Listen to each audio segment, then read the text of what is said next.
दंगल TV के most popular show बड़े घर की छोटी बहू में कहानी अब पहुंच चुकी है उस मोड़ पर जहां रिश्ते, प्यार और अहंकार तीनों एक दूसरे से टकराने वाले हैं।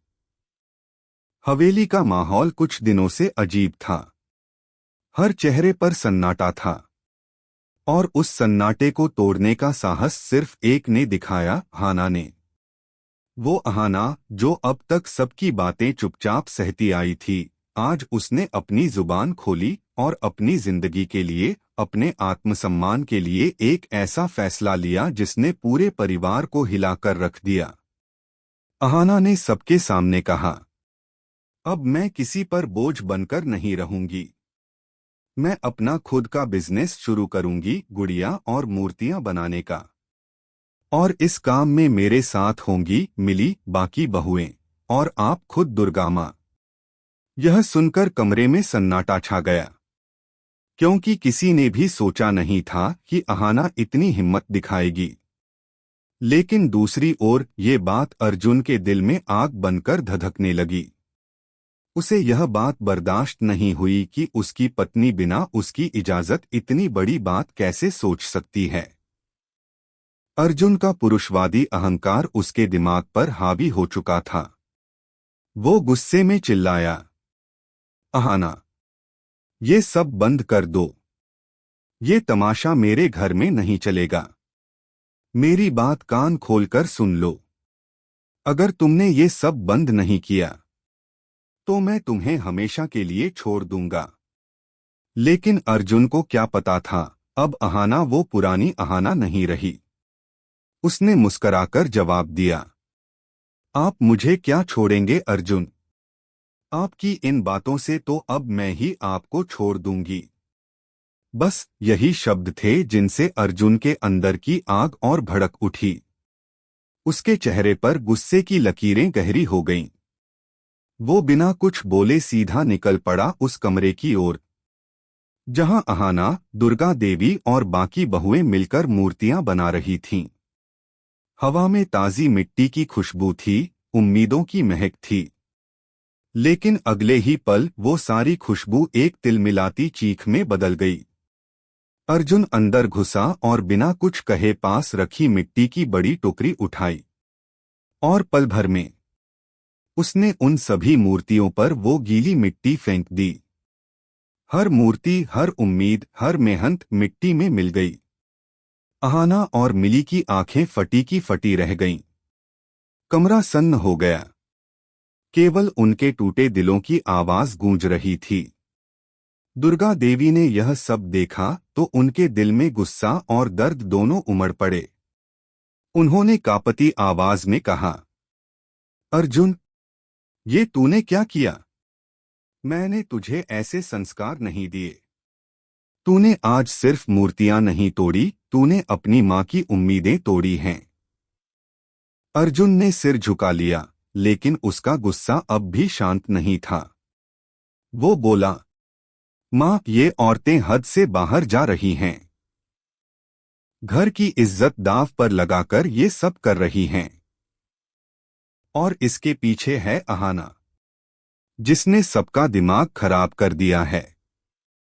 लेकिन इस बार दुर्गा देवी चुप नहीं रहीं। उन्होंने गरजते हुए कहा, बस, बहुत हो गया अर्जुन। आज से इस घर में तुम्हारे लिए कोई खाना नहीं बनेगा। अपनी भूख मिटाने के लिए खाना खुद बनाना सीखो। हमें तुम्हारे पैसों की कोई जरूरत नहीं। पूरा घर सहम गया।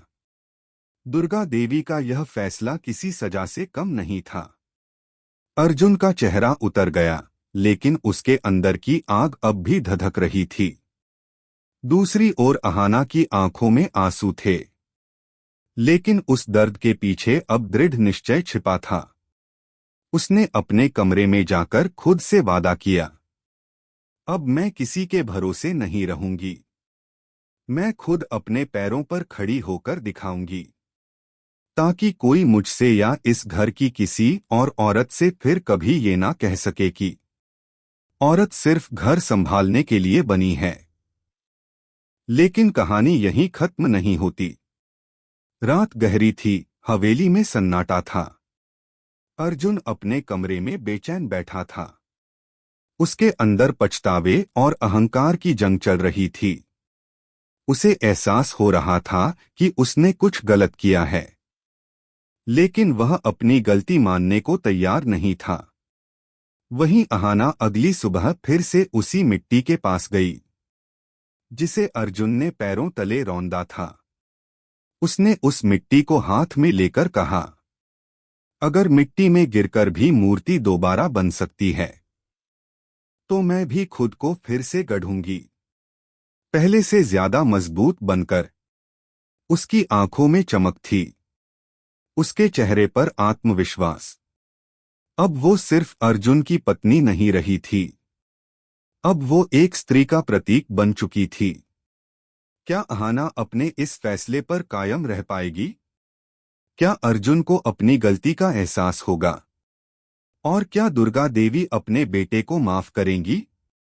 इन सब सवालों के जवाब मिलेंगे बड़े घर की छोटी बहू के आने वाले धमाकेदार एपिसोड में। अगर आप भी अहाना के इस साहस और आत्मसम्मान की लड़ाई के साथ हैं, तो वीडियो को लाइक करें, और अहाना के फैंस हो तो चैनल को सब्सक्राइब जरूर करें। सूरज की पहली किरण हवेली के पुराने आंगन में पड़ी तो उस मिट्टी से फिर वही खुशबू उठी। लेकिन इस बार उस खुशबू में दर्द भी था और दृढ़ निश्चय भी। अहाना ने अपनी हथेलियों में मिट्टी उठाई और धीरे धीरे उसे गूंथने लगी। उसके मन में सिर्फ एक ही बात थी, अगर कल सब खत्म हुआ था तो आज सब दोबारा शुरू होगा। मिली ने पीछे से आकर कहा, भाभी आप फिर से शुरू कर रही हैं? अहाना मुस्कराई, हाँ मिली, जब तक सांस है उम्मीद भी है। मिट्टी को फिर से आकार दूंगी, अपने सपनों को फिर से गढ़ूंगी। दुर्गा देवी दूर खड़ी सब देख रही थीं। उनकी आंखों में गर्व की झलक थी। वो जानती थीं कि अहाना टूट नहीं रही बल्कि और मजबूत हो रही है। दूसरी ओर अर्जुन अपने कमरे में बेचैन बैठा था। उसके दिमाग में पिछली रात की तस्वीरें घूम रही थीं। अहाना का मिट्टी से सना चेहरा, दुर्गा देवी के कठोर शब्द और खुद के हाथों से बिखरी मूर्तियां। वो अंदर ही अंदर जल रहा था। पोल्टू दा और पीसी मुनि हमेशा की तरह अपनी चालें चल रहे थे। पोल्टू दा बोला, देखा मुनि, इस अहाना ने तो पूरे घर में फूट डाल दी है। माँ बेटे में दरार पैदा कर दी। पीसी मुनि बोली, हाँ, और अब तो वह घर की औरतों को भी बहका रही है। ये सब औरतें अगर काम करने लगीं तो मर्दों का क्या होगा? उनकी ये बातें अर्जुन के कानों तक पहुंची और उसने फिर गुस्से में कहा, नहीं, मैं ये सब नहीं होने दूंगा। इस घर की औरतें घर संभालने के लिए हैं, धंधा करने के लिए नहीं। लेकिन उसी वक्त दरवाजे पर अहाना खड़ी थी। उसने सब सुन लिया था। वो आगे बढ़ी और शांत आवाज में बोली, घर संभालना अगर औरत का काम है तो घर चलाना भी उसका हक है अर्जुन।